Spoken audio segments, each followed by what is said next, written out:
Bom dia a todos e a todas. Bom, vou começar tirando a minha máscara aqui, para que vocês possam me ouvir bem. Bom, nós estamos aqui no plenário Tiradentes, respeitando o distanciamento social, com álcool gel, tá? De máscara, mas que vocês possam entender exatamente o que nós falamos, vou tirar a máscara, tá? Bom, então, hoje, no plenário Tiradentes, com transmissão pela Rede Alesp, o Instituto de Estudos, Capacitação e Políticas Públicas do Poder Legislativo de São Paulo, denominado Instituto do Legislativo Paulista, mais conhecido como ILP, dá boas-vindas ao público que acompanha nesta sexta-feira o curso interdisciplinar de gestão de mandato. O curso é coordenado pelos professores Hamilton Augusto, que é advogado, especialista em Direito Público e vice-presidente da Comissão da OAB de São Paulo, de Relacionamento com a Alesp, e Vinícius Schurgeles, que é gestor público e ex-diretor do ILP. Gestão de reputação do mandato, com fundamento em pesquisa de opinião, é o tema da aula de hoje, ministrada pelo professor Fábio Gomes, que é sociólogo, mestre em gestão e especialista em opinião pública e comunicação, e que tem como objetivo indicar conceitos e métodos práticos que subsidiem a gestão reputacional dos mandatos. Este título nos coloca a reflexão sobre o tratamento aos dados coletados no que se deseja investigar, e também acerca das representações coletivas que se expressam em crenças, palavras e gestos. É sobre esta percepção acurada por parte do gestor de mandato que este encontro tratará. Desde já agradecemos ao professor Fábio por estar aqui conosco e à Rede Alesp por potencializar o alcance das atividades do ILP por meio de sua transmissão. E as questões devem ser enviadas ao e-mail ilp@al.sp.gov.br e serão apresentadas ao professor ao final da exposição. Gente, muito obrigada, professor, seja bem-vindo e fique à vontade, professor. Obrigado, Paula. Agradeço ao LP, à Alesp, mais uma vez aqui participando de um evento dessa importância, da disseminação de conhecimento para auxiliar e subsidiar diálogo dos segmentos políticos, parlamentares, governamentais com a população. É uma necessidade da população entender, conhecer o trabalho, e é uma necessidade do segmento governamental, do segmento legislativo, produzir esse conhecimento para atender uma demanda populacional. Eu elaborei aqui uma exposição em 3 eixos, para que a gente possa conversar um pouco sobre reputação de mandato e o quanto que a pesquisa de opinião ela pode subsidiar o trabalho dos mandatos na sua comunicação. O primeiro eixo trata de uma tradição comunicativa que faz parte da cultura política e empresarial brasileira.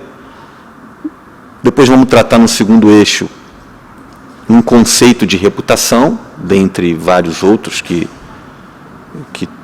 tem por aí, que muitos defendem, e depois o papel da pesquisa em retratar esse papel da reputação de mandatos como subsídio da comunicação de deputados, vereadores, dos donos dos mandatos, dos eleitos para isso. Bom, nos anos 50, nos Estados Unidos, surge uma abordagem comunicativa conhecida como bala mágica. E essa perspectiva da comunicação não levava em consideração a reação dos públicos. Então, qual era a perspectiva dessa comunicação? Que poderia ser uma comunicação tanto política quanto empresarial. Se o público não reage, o que vale é o que nós comunicamos, independentemente da reação dos públicos. E essa era a toada de todo o processo comunicativo naquele período que nós herdamos. E essa herança que nós escolhemos para os métodos comunicativos, ela nos diz o seguinte: pesquisa é algo secundário, porque nós convencemos com métodos de comunicação as pessoas. Esse traço dessa herança está presente em muito dos métodos de comunicação, em muito das práticas comunicativas, se a gente olhar com mais atenção o que vem sendo praticado no segmento político, sobretudo. Surge a ideia dos heróis da comunicação. O herói da comunicação tem a solução na manga, como se fosse uma magia, como se fosse um método dominante, em que ele faz essa defesa como sendo uma espécie de hipnotizador dos públicos e aplica uma estratégia comunicativa sem levar em consideração o público nem o perfil do mandato. Então essa é uma herança, a bala mágica, um tiro, um acerto, como dizem os americanos. E a demanda por métodos de comunicação parte um pouco desse princípio em busca de modelos ideais, de um modelo de comunicação que se encaixa em qualquer mandato e faz dele um mandato aprovado pelos públicos. Um modelo só, uma forma só, uma metodologia só. E aí, nessa perspectiva, a comunicação tem, na sua essência, o monólogo. Temos uma comunicação monológica, constituída por muitos mandatos, sem ouvir a voz daqueles com quem eles interagem. Esse modelo que nós herdamos de comunicação, ele tem uma penetração muito forte para aqueles que contratam métodos de comunicação no Brasil. Com as redes sociais, isso começou a alterar um pouco. Começaram a perceber com mais atenção a reação das pessoas, de forma mais imediata, de forma mais direta. E essa construção, ela começou a ser repensada. Porque no início das redes sociais, e muitos ainda hoje, acreditam que o que vale é o alcance. Preciso comunicar, preciso alcançar os públicos. E muito se faz de estratégia pelos indicadores de alcance e não por indicadores de reação. Quantas pessoas alcançamos com um vídeo? Quantas pessoas alcançamos com um texto? Quantos seguidores nós temos? E isso virou uma coqueluche para os compradores de instrumentos de comunicação, em que o alcance é o principal indicador das ações comunicativas. E a conjugação comunicação-dados fica escravizada dos indicadores de alcance. E o conteúdo? E os elementos que produzem significado para as pessoas? E os elementos que produzem alguma interpretação, que pode ser negativa ou positiva, dos públicos? E os elementos da mensagem que constroem uma proposição que tem a ver com a identidade de um mandato? Em muitos momentos, e em muitas práticas comunicativas, isso é descartado. Agora, olhando para a questão da comunicação em si, a comunicação que conjuga a perspectiva da reação das pessoas com a sua produção, a produção de conteúdos de forma profissional, que conjuga a arte, a criação, a criatividade, com um propósito específico para comunicar, essa união de fatores, numa perspectiva não monológica, não da moda, não da aplicação múltipla de um mesmo formato, como se fosse ali a fórmula perfeita da comunicação, mas essa conjugação da arte, da criação e da criatividade com os dados, é um casamento perfeito para os processos de comunicação. Então, eu acredito muito que essa conjugação de análise de dados, de análise de reação e da produção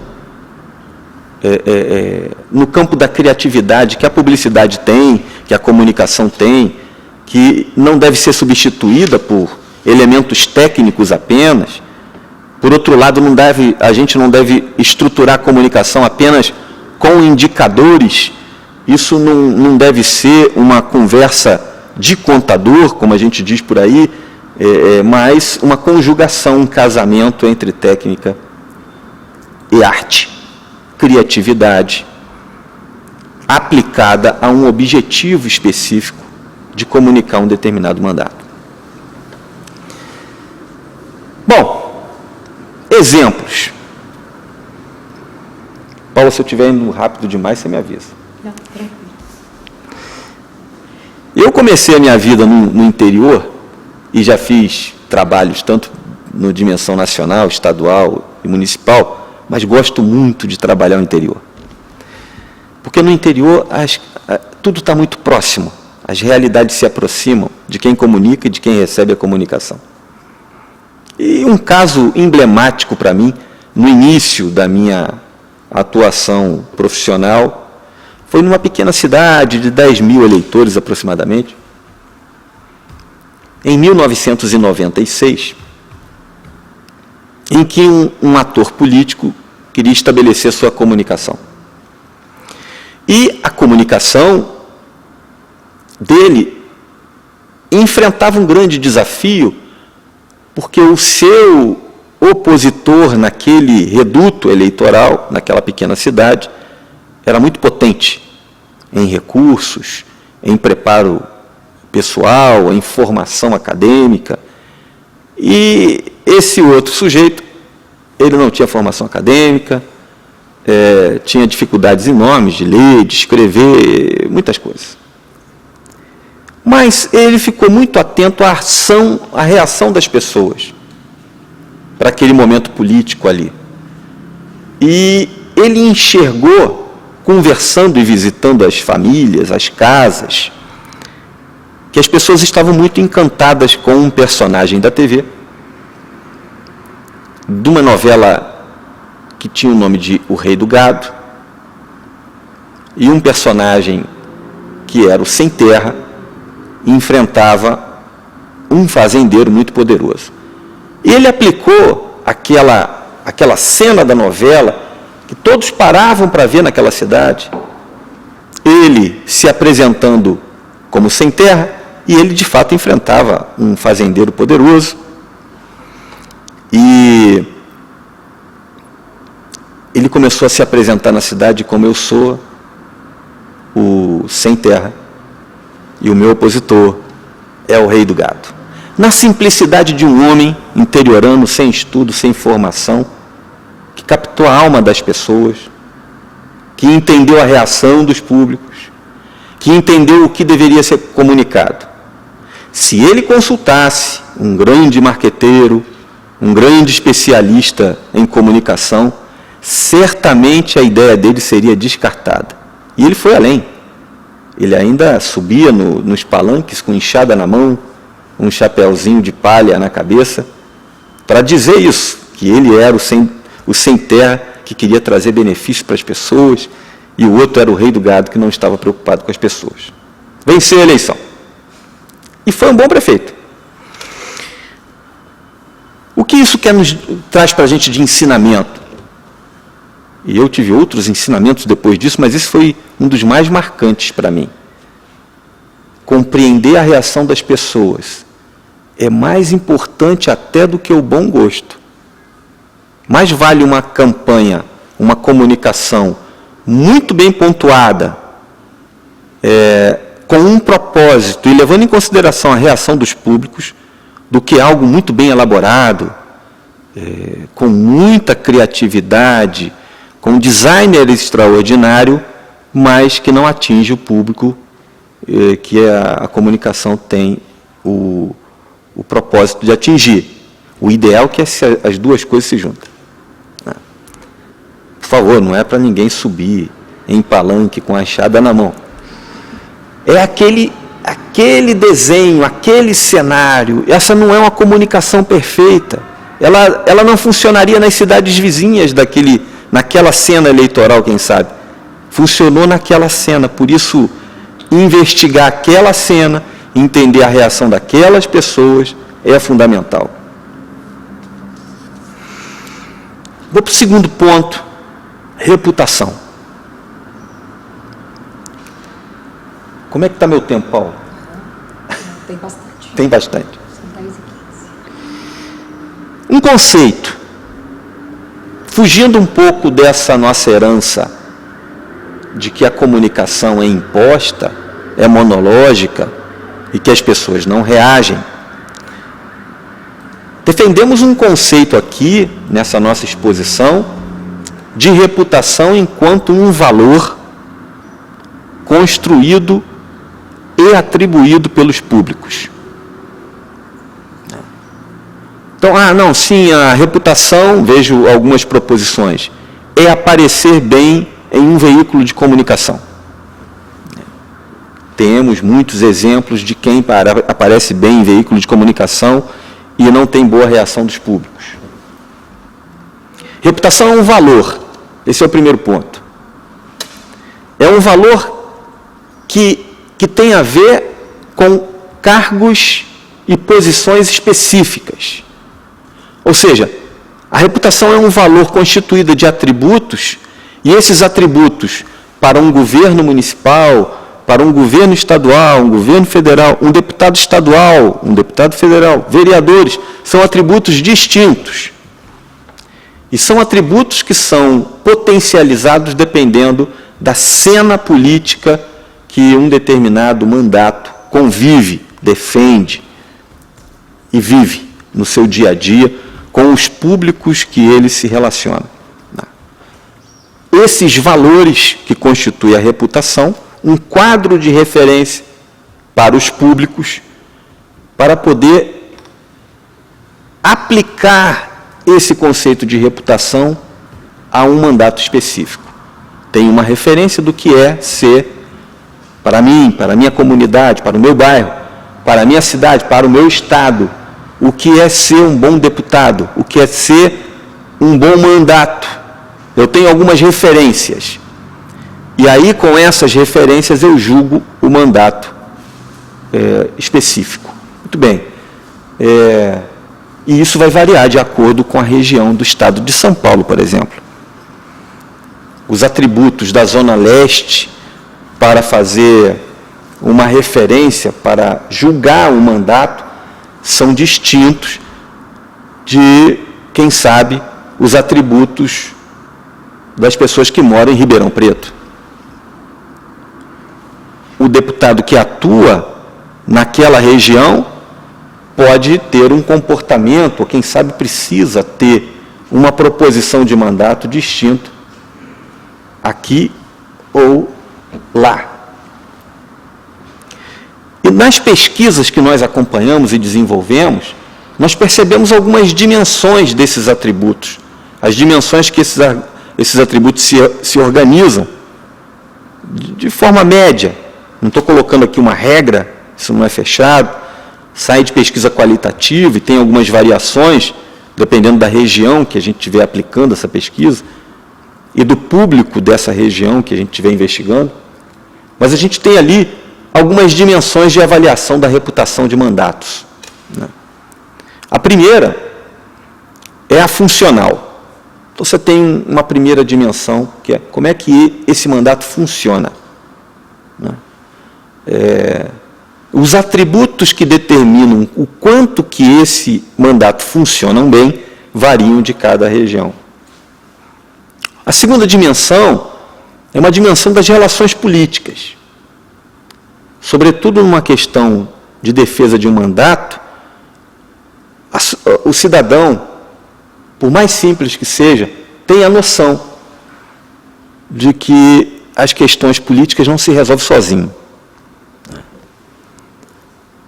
E muitos até contestam, olha, o mandato ele é desenvolvido por um parlamentar muito brigão que não se relaciona com outros parlamentares e por isso não consegue apresentar, a não ser um denuncismo, apresentar proposições que possam conjugar a aprovação e voto de outros parlamentares e esse deputado acaba não produzindo a terceira dimensão, que é frutos objetivos para a sociedade.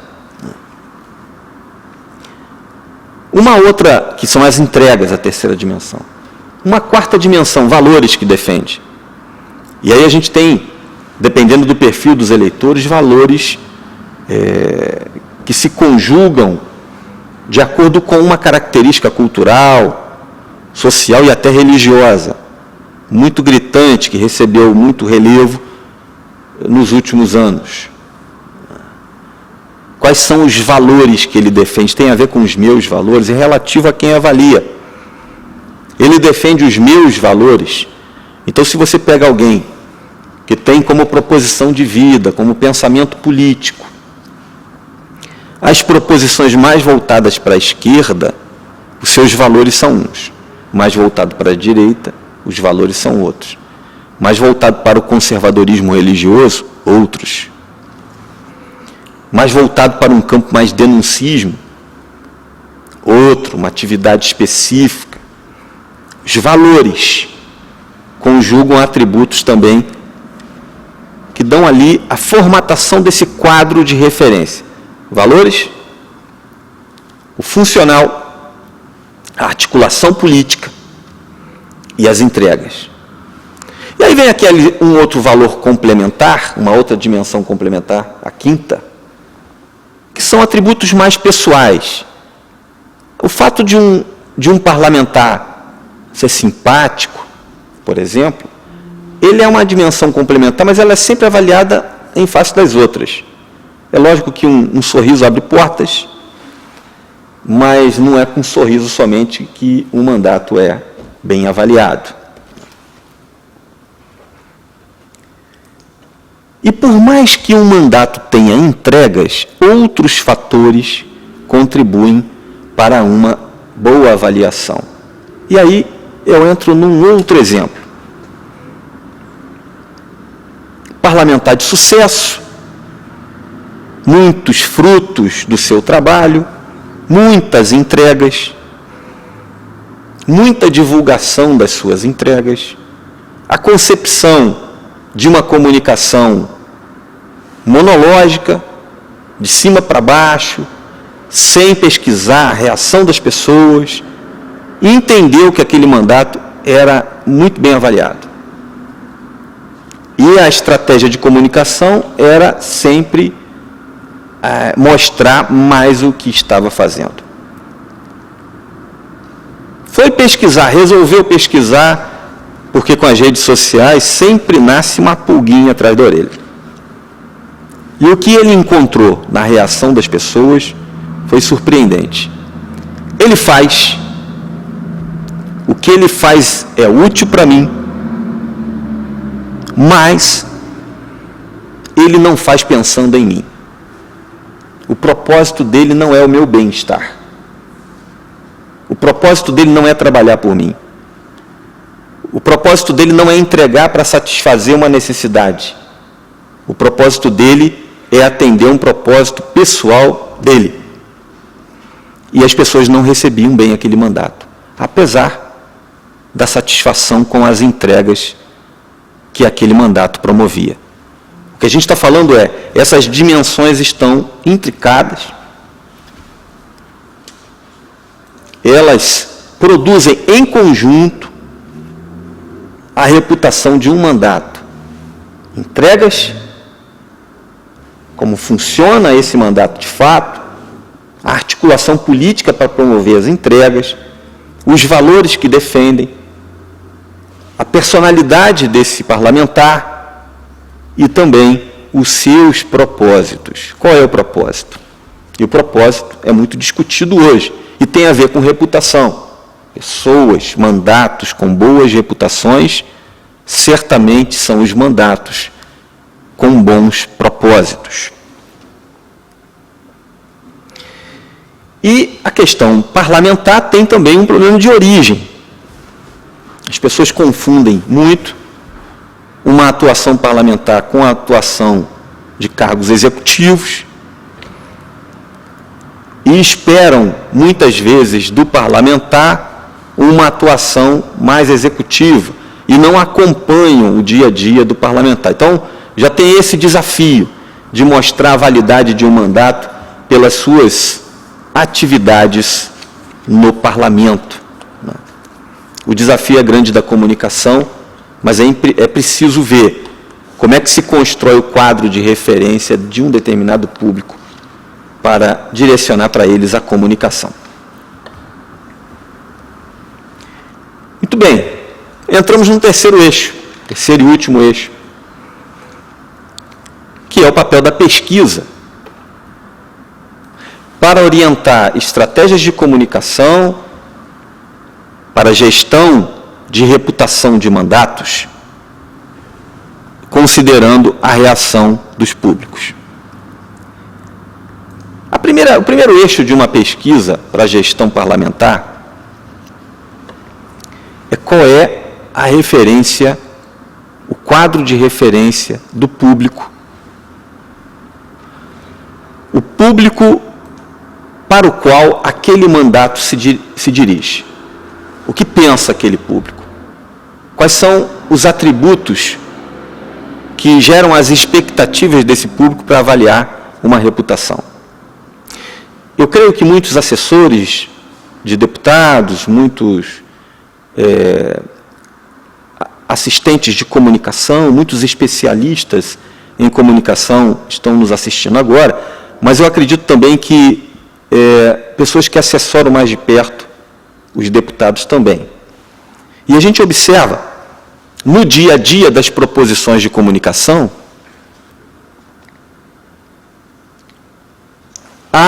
não só a ausência da percepção, da investigação sobre os públicos para os quais a comunicação será dirigida, mas também até o desprezo da experiência dos assessores do parlamentar, o desprezo do próprio pensamento de uma identidade do parlamentar e do mandato. Tem uma questão que não é só pesquisa vai lá no público, mas é preciso também levar em consideração que tem ali uma experiência vivida que precisa ser entendida, né? Então, chegar com um modelo de comunicação, vem cá, não vou ouvir ninguém, os assessores, quem convive com o parlamentar, eu sou aqui, como diz a turma aí numa linguagem popular, eu sou o rei da cocada preta. Eu que resolvo. E aí cria conflitos, chega para criar mais que zumba do que soluções, e aí o soldado que era para ajudar numa missão acaba sendo um empecilho para que o mandato seja divulgado.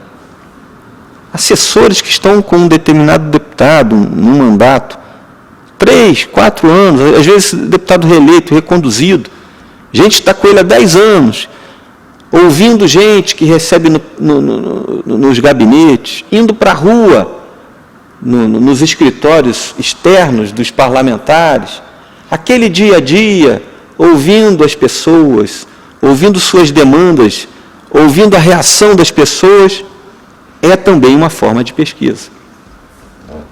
Desprezar a experiência de alguém que conhece muito o mandato não é um bom caminho. E a política pode trazer o outro lado, a pesquisa pode trazer outro lado, que é ouvir as pessoas. De fato, estruturar as informações. Como pensam. E o quanto pensam numa determinada direção. E aí a gente já fala de 2 métodos de pesquisa que são muito usados, de forma clássica, já há mais de 70 anos. A pesquisa quantitativa e a pesquisa qualitativa. Muita gente pergunta a diferença entre as duas. Muita gente pergunta se uma concorre com a outra, mas elas são complementares. A pesquisa qualitativa ela responde perguntas do tipo como? Como é que eu sou visto? Como eu devo me apresentar? Como são as demandas? Como são as reações? Como as pessoas buscam informações sobre o meu mandato? E a pesquisa quantitativa tem o propósito de dar dimensões à coisa. Responder perguntas do tipo quanto? Quantos aprovam o mandato? Quantos recebem minha informação? Quantos estão satisfeitos com um determinado projeto de lei, com uma determinada proposição do parlamentar?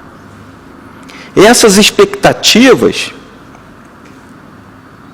dos públicos é que devem conduzir os processos de comunicação dialógica, não monológica, e a gestão parlamentar.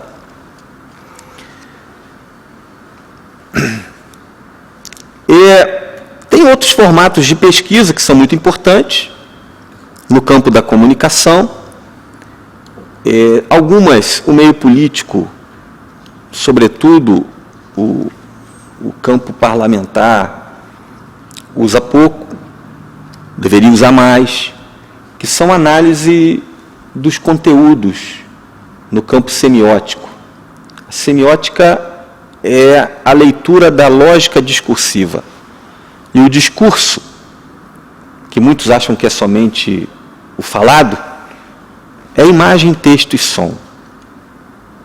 Textos falam, são discursos. Imagens falam, são discursos. Vídeos. Então, a identidade visual, até o formato das letras e as cores falam. Então, a análise semiótica também traduz ali e explica muito das reações das pessoas. A atenção do discurso das pessoas nas redes.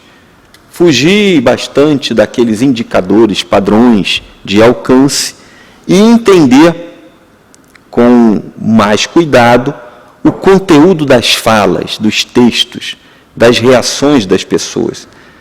E o desafio é organizar esses conteúdos, mas a leitura desses conteúdos é fundamental e pode ser feita no dia a dia, né?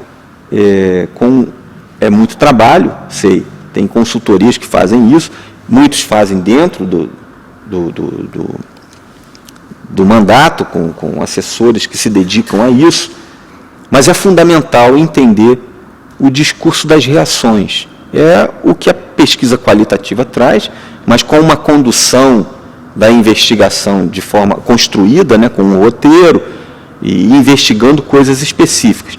Mas as falas espontâneas, as participações espontâneas das redes sociais também é um material muito rico e que pode trazer muita informação importante para a gestão de mandatos. Eu quero me colocar à disposição de vocês, Paula, para se alguma pergunta que vocês tiverem, e estou à disposição. O YouTube está com alguns problemas hoje, tá? Então, na conexão não chegaram perguntas, porque caíram algumas vezes. Desculpa. E ninguém perguntou nada. Eu queria saber se você tem alguma dica para as pessoas, para dar para quem está aí, começando. Pessoas que vão estar trabalhando nessa coisa da pesquisa mesmo. Como é que eles podem estar fazendo, professor? Tá. Bom, a questão é a turma que está começando e quer se aperfeiçoar nesse campo da pesquisa para subsidiar processos de comunicação, né? Um dos atributos dessa dedicação é a curiosidade. Pessoas que têm certezas de tudo